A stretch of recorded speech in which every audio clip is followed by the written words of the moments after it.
سلف کا طریقہ. بدشگونی سے متعلق سلف صالحین سے متعلق 2 واقعے آپ کو میں سنانا چاہوں گا تاکہ موضوع اور کلیئر اور واضح ہو جائے اور یہ پتہ چل جائے کہ سلف صالحین کس قدر توحید پر مضبوطی سے ٹکے رہتے تھے اور توحید کے خلاف اگر کوئی کام کرتا تو کیسے ان کو ٹوکتے اور روکتے تھے. تو پہلا واقعہ یہ ہے کہ اکرمہ رحمہ اللہ جو کہ تابعی ہیں, عبداللہ بن عباس رضی اللہ عنہ مشہور صحابی ان کے شاگرد تھے. تو وہ کہتے ہیں, یعنی اکرمہ رحمہ اللہ کہہ رہے ہیں کہ ہم لوگ عبداللہ بن عباس رضی اللہ عنہ کے پاس بیٹھے ہوئے تھے, مجلس میں تھے. فقال رجل من القوم, تو فمر طائر, ایک پرندہ گزرا. تو ایک آدمی نے ہماری مجلس میں کہا خیر خیر, ہاں خیر ہے, بھلائی ہے, کچھ لگتا ہے بھلائی ہے, نہیں پرندہ اڑا نا تو کچھ تو ہوگا لگتا ہے. قال ابن عباس لا خیر ولا شر, کہ نہ اس میں خیر ہے نہ شر ہے. یہ پرندہ گزرا تو اس کے گزرنے کی وجہ سے نہ وہ خیر آئے گا نہ شر آئے گا, تو غلط بات ہے. ٹھیک ہے, کلیئر ہو گیا. تو اسی بھی ہمیں سمجھ میں آیا کہ غلط چیز اگر کوئی بول رہا ہے اس کو چاہیے کہ ہم سمجھا دیں, یا تو ڈانٹ کے ہو یا پیار محبت سے سمجھانا چاہیے. خاموش نہیں جانے دو, یہ ناراض نہ ہو جائے, برا نہ مان جائے. اسی چکر میں لوگ شرک میں پڑے ہوئے. ایک اور واقعہ سن لیجئے. مشہور تابعی ہیں طاؤس بن کیسان رحمہ اللہ, مشہور تابعی یعنی صحابہ کرام کے شاگرد. تو طاؤس رحمہ اللہ ایک تابعی بھی ہیں, ایک بہت بڑے عالم بھی گزرے. ٹھیک ہے, بہت دیندار آدمی تھے ماشاء اللہ. انہوں نے اپنی زندگی میں 40 حج کیے. کتنے؟ 40 مرتبہ حج کیے. نماز روزہ کے بہت پابند تھے, سبحان اللہ. کئی سال تک تو ان لوگوں کی اقامت تک نہیں چھوٹتی تھی. کئی سال تک ان کی اقامت نہیں چھوٹتی تھی. اور نماز چھوٹ جانا, رکعت چھوٹ جانا, یہ تو بہت دور کی بات ہو گئی. سوچیے, اقامت نہیں چھوٹتی تھی.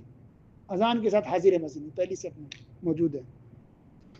تو بہرحال تو طاؤس رحمہ اللہ اپنے ایک ساتھی کے ساتھ سفر پہ گئے باہر. فصاح غراب, تو ایک کوا اچانک بولنے لگا اونچی آواز میں, پکارا, چیخا کوا. فقال الرجل, تو ان کا جو ساتھی سفر میں تھا ساتھ میں, اس نے کہا خیر خیر, خیر ہوگا, کوئی بھلائی ہوگا. دیکھو تو طاؤس رحمہ اللہ نے کہا ای خیر عنده, اس پرندے کے پاس, اس کوا کے پاس کون سی بھلائی, کون سا خیر ہے؟ واللہ لا تصحبنی, اللہ کی قسم تم میرے ساتھ اب نہیں رہ سکتے, چلے دفع ہو جاؤ. دیکھیے, ان کو وہاں سے ہٹا بھگا دیا کہ اب تم میرے ساتھ سفر نہیں کر سکتے. اتنا غلط عقیدہ رکھ رہے ہو, کہہ رہا کہ خیر خیر ہوگا, پرندہ گزرا, کوا سے تم یہ لے رہے ہو. تو اس واقعے سے بھی کیا سمجھ میں آیا کہ عقیدہ پر مضبوطی سے رہنا ہے, اور اگر کسی سے غلطی ہے تو اس کو سمجھانا ہے. یہ دوستی میں, پیار میں, محبت میں, رشتہ داری میں لوگ بولتے نہیں ہیں. کوئی جھوٹ بول رہا ہے, کوئی گالی دے رہا ہے, کوئی بدتمیزی کر رہا ہے, کوئی شرک کر رہا ہے, کوئی بدعت کر رہا ہے, چپ چاپ بیٹھا ہوا ہے, ساتھ میں چائے پی رہا ہے, کھانا کھا رہا ہے, گھوم رہا ہے, سارا کچھ ہو رہا ہے, مگر اس کو فرق نہیں پڑتا ہے کہ جو بول دے وہ. کیوں؟ اگر بولیں گے تو دوست برا مان جائے گا. تو بھئی اگر دوست برا مان جائے گا تو کیا آپ کی روزی روٹی بند ہو جائے گی؟ اگر رشتہ دار برا مان جائے گا تو کیا وہ آپ سے جنت چھین لے گا؟ اگر آپ کا وہ ساتھی اگر برا مان جائے گا تو کیا وہ آپ کی زندگی چھین لے گا؟ استغفر اللہ, اتنا ایمان ہمارا کمزور ہو گیا. یہ ایمان کے بہت زیادہ کمزور ہونے کی علامت ہے کہ انسان غلط چیز دیکھ کر کے بھی خاموش ہو جائے, اور کم سے کم پیار محبت سے اس کو نہ سمجھائے کہ غلط ہے, یہ شرک ہے, یا بدعت ہے, یا یہ حرام ہے, یا آپ غلط کر رہے ہو. نہیں ٹوک رہا ہے, چپ چاپ دیکھ رہا ہے, بالکل غلط بات ہے. تو انہوں نے ساتھی کو ہٹا دیا, دفع کر دیا, بھگا دیا ہمارے سے, کہ تم میرے ساتھ سفر نہیں کر سکتے, غلط عقیدہ رکھ رہے. اللہ اکبر, اتنا بڑا دیکھیے اللہ تعالیٰ نے ان کو رتبہ دیا تھا کہ طاؤس رحمہ اللہ زمانہ گزرے نا, 1300 سال گزر گئے, آج بھی ان کی باتیں, ان کا نام موجود ہے. کیوں؟ ان کی علم کی وجہ سے, ان کی تقوی پرہیزگاری کی وجہ سے, دین پر چلنے کی وجہ سے. ٹھیک ہے, اللہ ایسی کسی کو رتبہ نہیں دیتا. لیکن وہ لوگ جو دنیا دار زیادہ تھے, ہی ہاں اٹھا پٹک کہنے زیادہ تھے, ان کو کوئی پوچھنے والا نہیں ہے, کوئی نام لینے والا نہیں کہ لوگ کہاں گئے نا. بڑے بڑے بادشاہ گزر گئے, کوئی جانتا ہے بادشاہ کون کون تھا؟ ایک دو کا نام آپ جانتے ہوں گے بادشاہ کا, حتیٰ کہ مسلمان بادشاہ کا نام آپ نہیں جانتے ہوں گے, 2-3 نام جانتے ہوں گے بس. ارے کتنے بادشاہ گزر گئے, بڑے بڑے مالدار گزر گئے, کروڑپتی ارب پتی لوگ گزر گئے, زمیندار گزر گئے, کوئی جانتا بھی نہیں کون ہے. لیکن علماء کرام کا نام دیکھیے الحمدللہ موجود ہے.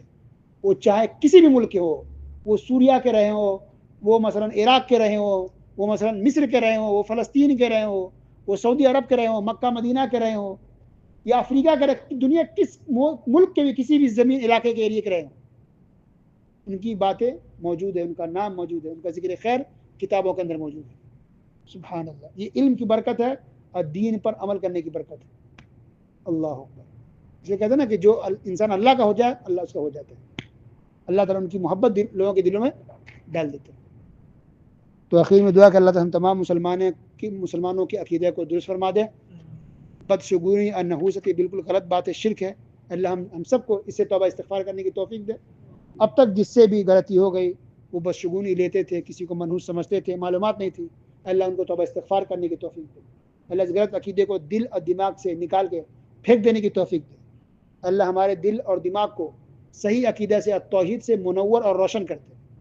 اللہ باقی کی زندگی توحید پر اور سنت پر گزارنے کی توفیق دے. زندگی کے ہر معاملات میں, ہر کام میں قرآن حدیث کو فالو کرنے کی توفیق دے. اللہ ہم مسلمانوں کو ہر طرح کی غلط چیز سے توبہ استغفار کرنے کی اور اس کو چھوڑنے کی توفیق نصیب فرما. آمین یا رب العالمین.